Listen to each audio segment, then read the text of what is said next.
Welcome to our podcast, Ways They Should Go. My name is Chris Evans. I'm a substitute teacher here at First Baptist Ozark, and I'm joined by... I'm Todd Sublett. I'm one of our adult Sunday school teachers here at First Baptist Ozark. I have 3 grown children of my own, and I've helped with children's ministries through the years, so I have a sympathy and hopefully a few insights when it comes to parenting and to raising kids. Your kids are all grown now, right? They are out of the house. All 3 are grown. Very, very blessed. I'm very blessed and very proud of my kids, for sure. Awesome. Yeah. So in this episode, we take the Sunday school lessons from our Sunday school classes and talk about them. This lesson is a review week, so different classes are doing different things. So we figured we'd pick a topic and talk about it. And so this episode, we're talking about kids and media. And particularly, we're going to focus on like movies and TV shows and like maybe YouTube videos that you watch. Not so much getting into the social media aspect of things, just because if we go down that rabbit hole too far, this episode would be all over the place, and it would be difficult to keep it in a reasonable time. Good point. But a lot of the principles that we talk about will apply there too. So, before we get started, I want to talk about like what the kind of person is that we're talking to in this episode. So I am imagining a parent who's thinking to themselves, and I think all parents are thinking this to some degree, is that, oh my goodness, my kids, there's all these shows, there's all these movies for them to watch. Yeah. And so I don't want them to watch all of these ones, and I want them to watch these ones, and all their friends are watching the other ones, and they're coming to me and they're saying, why can't I watch this, Mom or Dad? And I have to say, this reason, like, what do I do?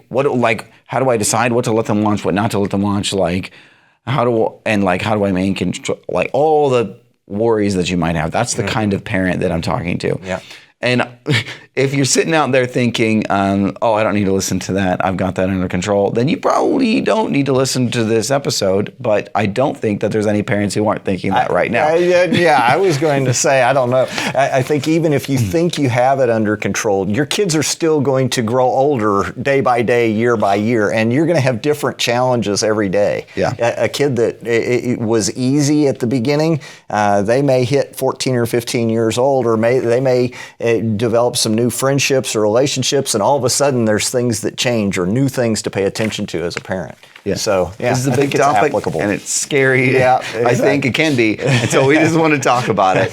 So you brought up a really good point before we started in response to like thinking about that kind of person, and I can't remember how you worded it, but do you remember what it was? Yeah. Are you talking about in terms of making sure that we don't that we keep control? We have the resources and stuff. Right, exactly. Go on that. Yeah, So we're never helpless, right? Yeah. So we don't have to be helpless. We don't have to be clueless as parents or as Christians.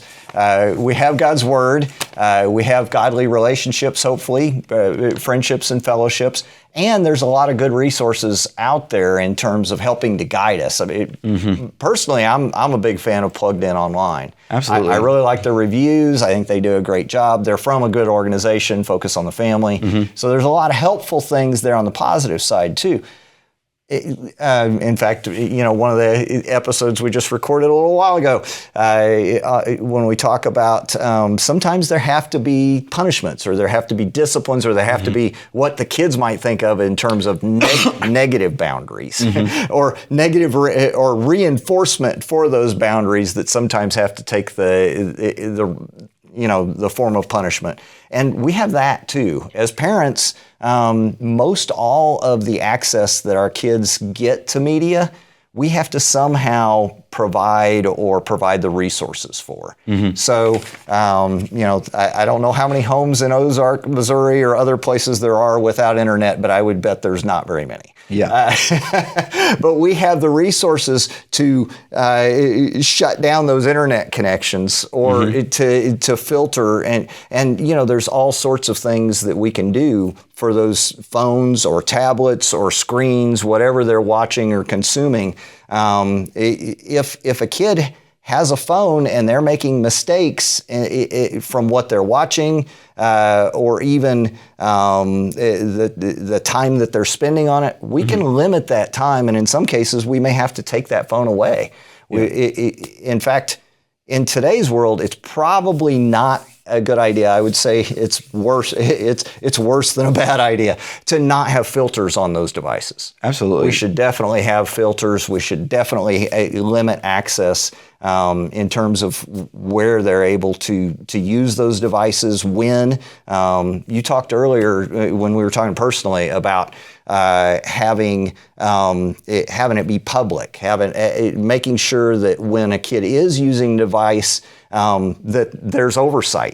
We don't want them to just be able to go in their room, close their door, turn on a screen and stream whatever they want. Even if we've got some pretty good parental filters and things in place, if they want to, or if they're tempted to, or if their friends tell them it's a good idea to, and they, depending on their age, they may listen to their friends more than their parents. And there are ways around those things. So by keeping ourselves, keeping it public and keeping those devices and those viewing areas public, then we help them out. And we make our job easier because we're able to monitor and keep track of what they're consuming. Yeah.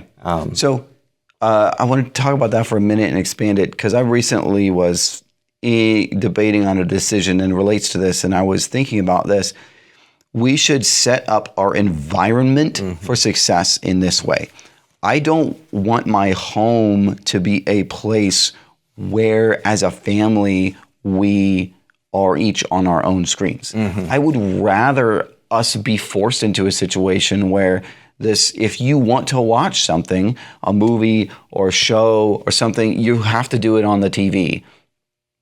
That's the only place to do it, because then it becomes a family event, whether you really want it to or not, right? It's like, I want to watch this movie, you want to watch that movie. Well, I mean, on one hand, you get the opportunity to learn about conflict resolution there, but also work out what you're going to watch. But also, whatever movie you're watching, it becomes a family event, or other people are involved in it, whether they're just walking through or not, and that prevents a lot of mistakes that can happen. Well, the point I want to make is that you take a step back and you make the decisions about the devices that you have and the way that they are used to prevent the end result of people making mistakes. If you can't control yourself, if there's candy in the house and you eat the candy all the time, you have right? unlimited access to it. then don't buy candy, right? So if this might be a problem, some kid taking a tablet to their room and watching movies, don't let them have the tablet. I don't think that's a problem. Well, I think there's really a good biblical guidance and a good biblical standard for this too, because Christ himself, and I've been reading the Gospel of John over and over again. Sometimes it's really helpful to read a book of the Bible and reread it. And John, Jesus' disciple John, was really big on darkness and light. Christ himself was. So therefore, John was when he wrote inspired. There is a very biblical principle when it comes to not doing things in the dark. We have to be really careful whenever we think we're by ourselves or we're letting our children be by themselves.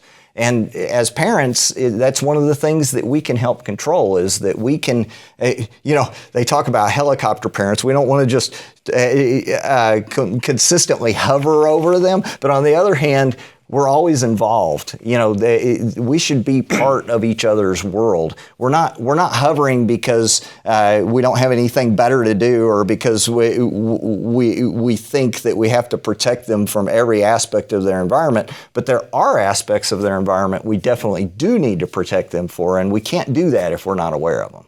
Yeah, and I'm thinking about this in a different way too. If you are a parent and you like to go in your room and watch TV on your own, that's right. Then you're being a model for your kids, and they're going to want to do that.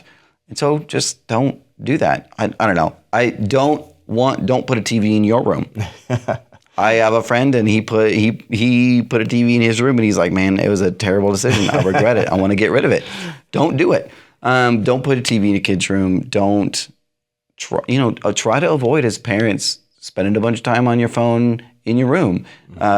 Which is something that's a challenge for all of us. It's a challenge. And there we can see how pervasive that is. So, okay, we need to move on. But I think the point is made. You're in control of the situation and the environment to the extent that you can be. You're in control of that.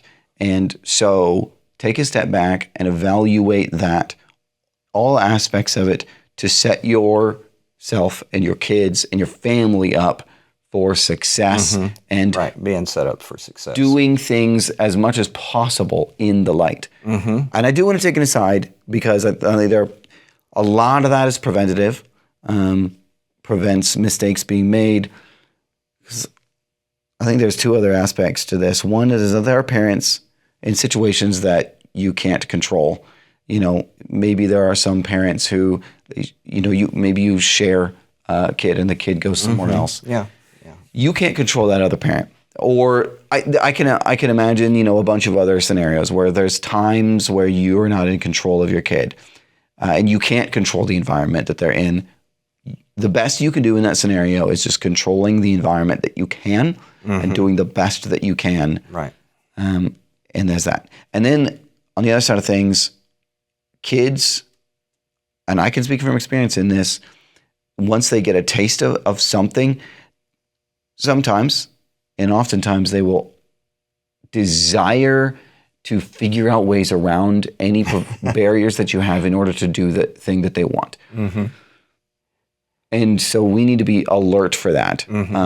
Our kids will want to do that. And earlier that you can catch it, earlier you can catch it, the better that the easier it will be to educate them properly and bring them back into not doing those things.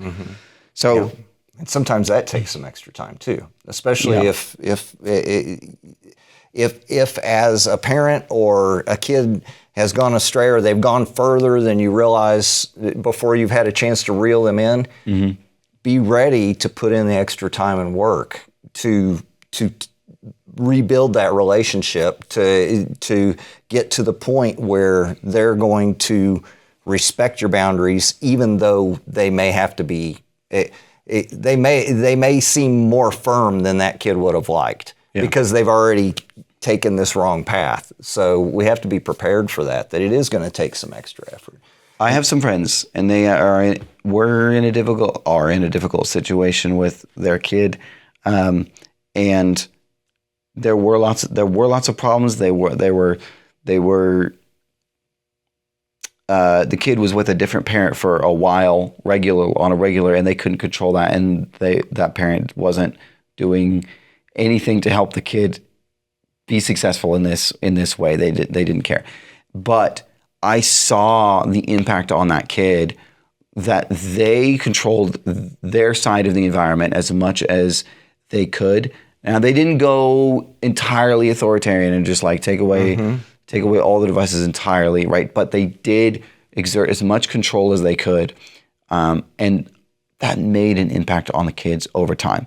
So and it takes time. You may be thinking, I can't do anything. It's not gonna. But it's never too late. It's never too late, and you can always have an impact.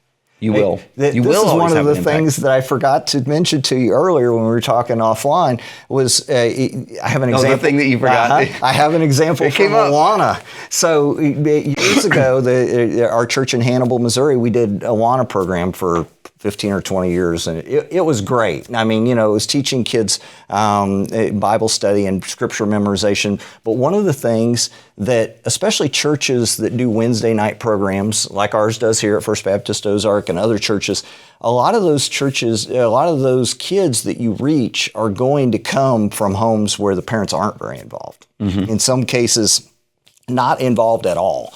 And one of the things that we saw with some of those kids who had huge discipline problems was the discipline and the boundaries that they had on those Wednesday nights at Awana actually made those kids more secure. They became healthier kids. What a lot of our today's speak would be about mental health or your personal outlook. Well, biblically, there's good things that come from the right boundaries and that come from right thinking, and it's never too little or too late to have an impact in those ways. And so even if it's only an hour on Wednesday night, it helped those kids by giving them security in knowing that there was a structure where they were disciplined for stepping outside of those boundaries. Another really great example of that kind of thing is that just last night I was at a church, and they do Wednesday night activities for all the kids in the area. And then they invite them all in. And there was a lady I was talking to, and she actually happened to be the principal of the school district, and I didn't know that at the time. She just said, I work for a school. And later I was like, oh, she's the principal. But anyway, she was telling me that there are kids in her schools that have had problems with substance abuse. And I mean, And what does she teach? Is she administrator in elementary schools? Of a whole district. Okay, like so there's this multiple could be levels, and middle she school or was high at the school top as well. Okay. But these kids, because they came just on Wednesday nights to this school, this church activities, and I think they do something extra special in the summer that's more involved, but just because of coming there to that very small influence, those kids had a desire to break free of their substance abuse problems. I mean, and if you ever dealt with that, that's a really big step to take.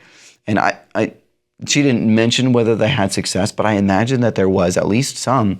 And it was all because of the influence of this one Wednesday night thing. So That's right. There's hope for your kids that, one, if you've got a kid that's not under control about media, that you are having an influence and it will impact them, and it may take time, and the Lord is using that.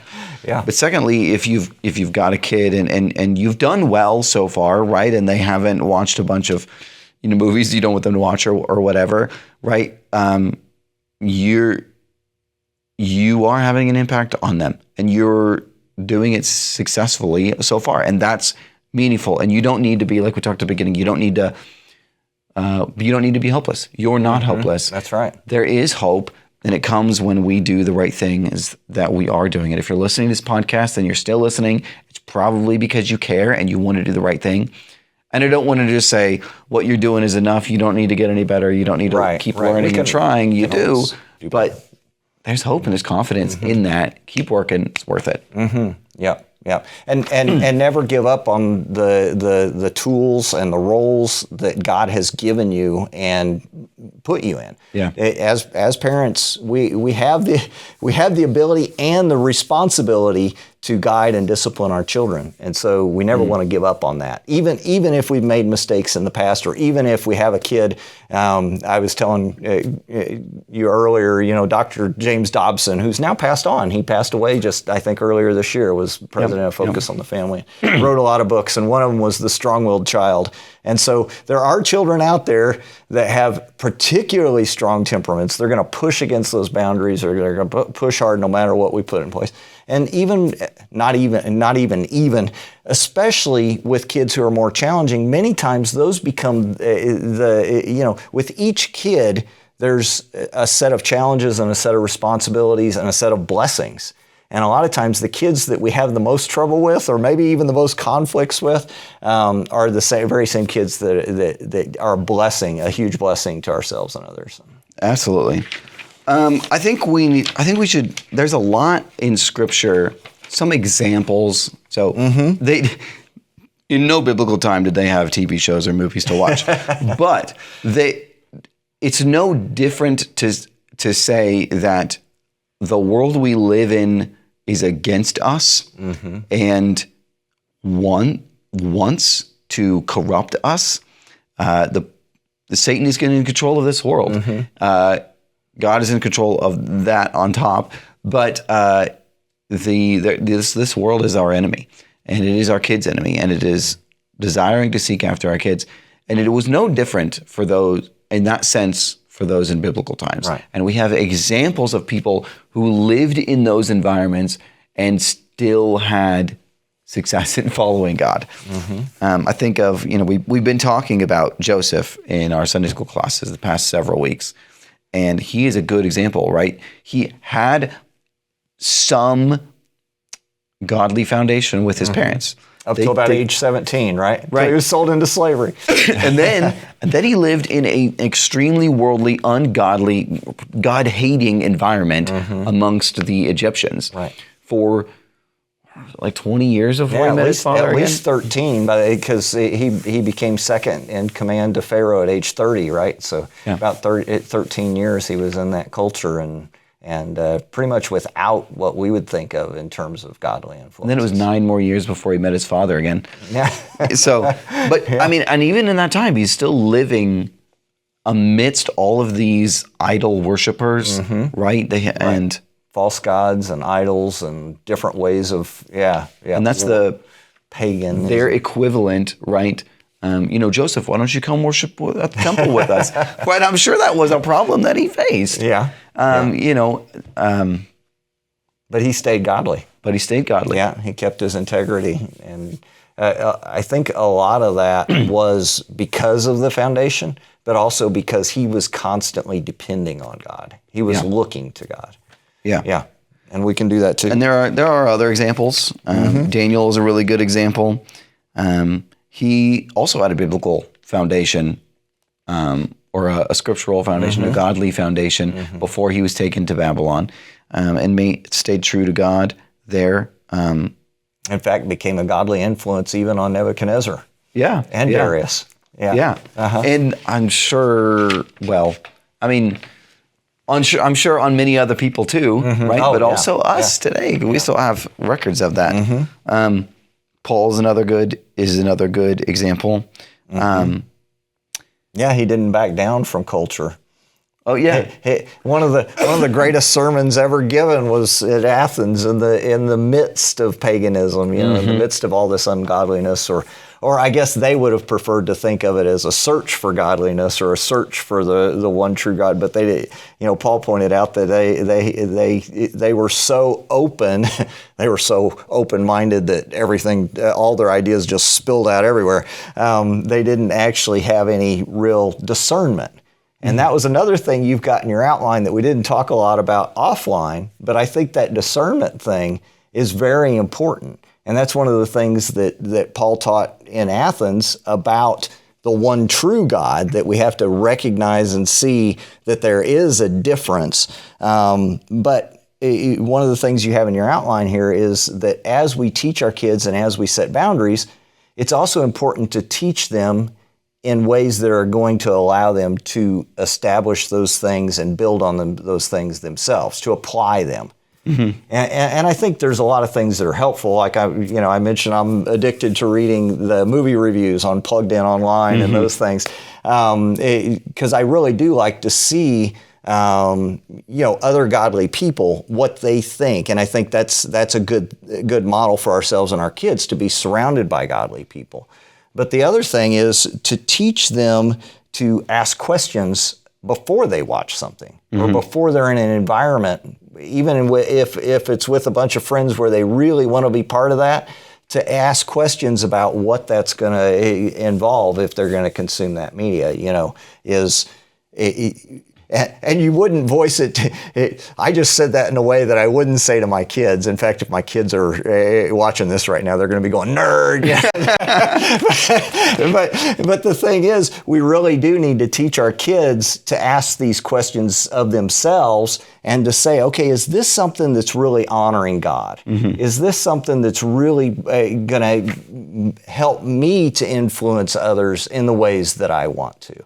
Is it going to build me up, or is it something that's tearing down, or is it something that's giving me wrong ideas? Because in our culture today, very, very little of it, in fact, I would say none of it outside of God's Word and His people are going to be pointing us towards God. There's some things that aren't necessarily going to be as destructive, But I think we have to be really careful that a lot of the things, like you said, in our society and in our culture are going to try to take us away from God or try to destroy us or tear us down rather than building those things up. Yeah, so I heard John Piper say something a while back on media, and it's a really good point. So we think media is worse now than it was. And in regards to morals that align with Christianity, I certainly would say that it is. However, and he worded it so good, and I don't know, I don't even know where to find it, or if I can find it, I might put it in the show notes. I don't know if I'll be able to. But let me give it a shot, because it was so good. It was that in the beginning of TV and movies, when that started to become a thing that we could do as a culture, as a society, the morals of the things that produced were similar and almost aligned with the morals of Christianity. And so we thought that it was okay. And over time, the morals have shifted away from being aligned with the morals of Christianity. But the problem is not whether or not the morals align with Christianity.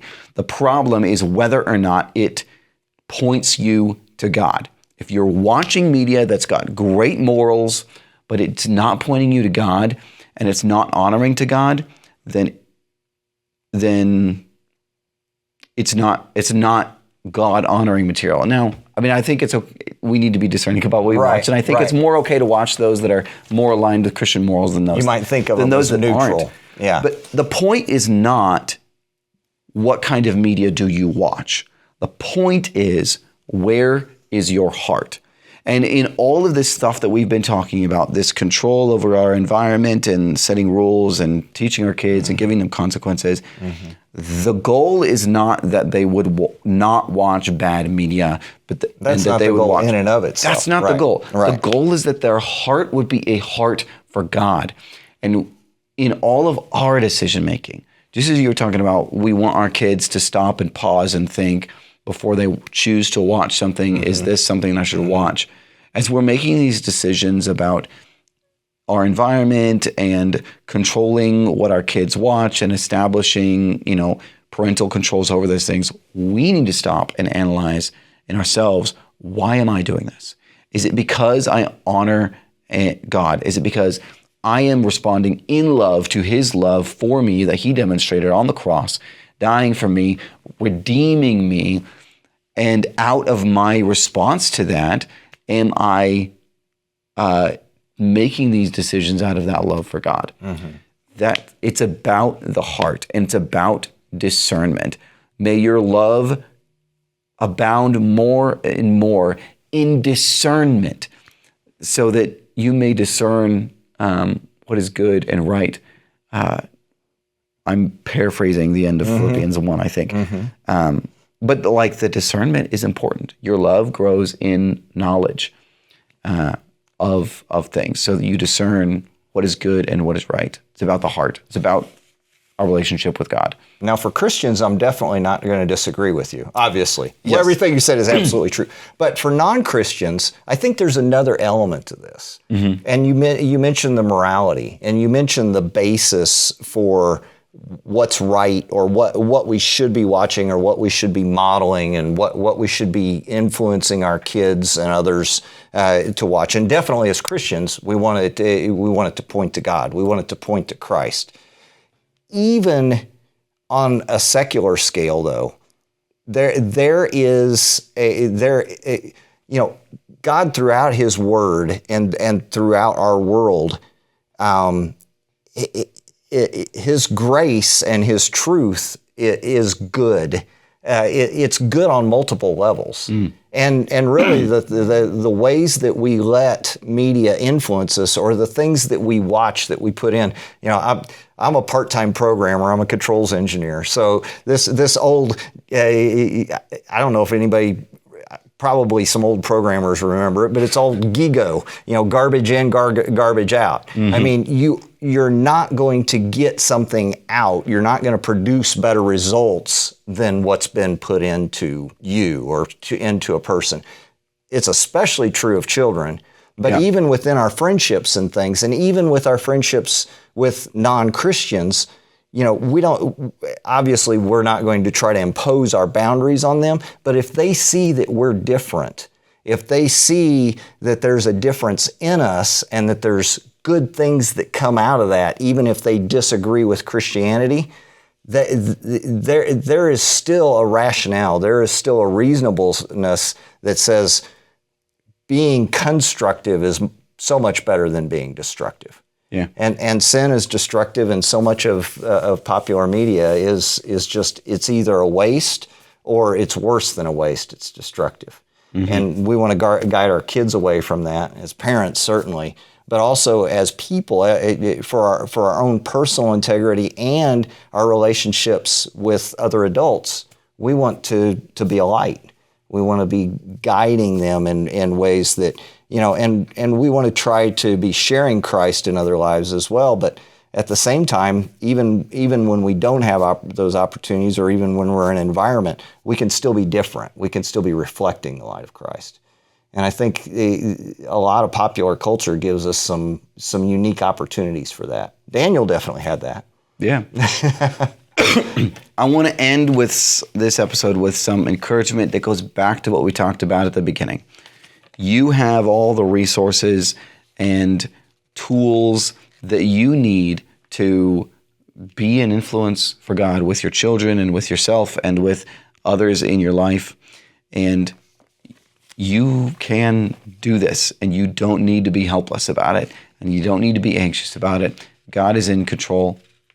Do everything you know how to do, and trust that God will use that to bring about His will, because He will. Mm-hmm. I want to add one more thing to that. Okay, we're going to one more thing the whole next 20 minutes. Okay.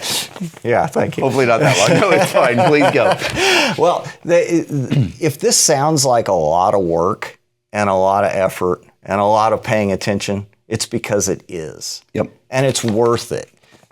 So, as a father and a husband who's been really blessed in my relationships, and I'm definitely not going to say not really many times in spite of myself.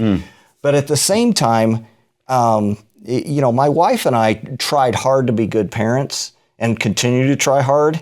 And it took a lot of time and effort, and it was worth it. Mm-hmm. We spent a lot of time with our kids, and now today, because of those things, we get to spend a lot of time with our grown kids. We still have those solid relationships because we worked hard on them when they were growing up. Yeah. Yeah, because now I got to add one more thing too. Working hard, I think about this. Working hard, like, you want a biblical perspective on that, look at what Paul says about working hard. Mm-hmm. Like, I run this race to the end, right? I beat my body. This is the way we live. The Christian life is not an easy walk. Mm-hmm. It is a hard walk, and you will be overwhelmed sometimes. And because it is hard, and we cannot do it. But with Christ's grace and His strength that He freely gives us, we can accomplish His will. Amen. Can we end it there? Absolutely. All right. Thank you for watching. That's a good place to end. Thank you for watching this episode of Ways They Should Go. If you have any questions, you can email us at waystheyshouldgo@gmail.com. Please share this episode or this podcast with anybody you think would benefit from it. That's how we can teach more people and encourage more about God. Thank you for being here. We will be back next week.